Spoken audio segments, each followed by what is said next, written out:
કડી અને વિસાવદર બંને ચૂંટણીઓ ખૂબ મહેનતથી લડાઈ, એનો યશ મારા કાર્યકર્તાઓને છે.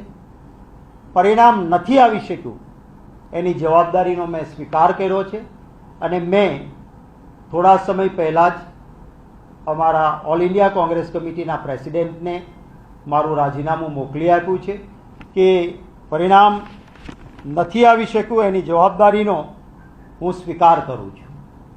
અને આજે જ અત્યારે જ આ પ્રદેશ કોંગ્રેસ પ્રમુખ તરીકેની આપની સાથે આ છેલ્લી મારી પ્રેસ કોન્ફરન્સ છે. અમારા સંગઠનના મહામંત્રી અને ડેપ્યુટી લીડર CLP શૈલેષભાઈ પરમારને મારી જવાબદારીઓ જ્યાં સુધી AICC નક્કી ન કરે, નવા પ્રમુખની જવાબદારી કોને આપવાની એ નક્કી ન થાય ત્યાં સુધી જે કંઈ રોજબરોજનું કામકાજ છે એ જોવા માટે મારો આજથી જવાબદારીનો ભાર એ શૈલેષભાઈ પરમારને સુપ્રત કરું છું, જે મેં અમારા હાઈકમાન્ડને પણ જણાવી દીધું છે.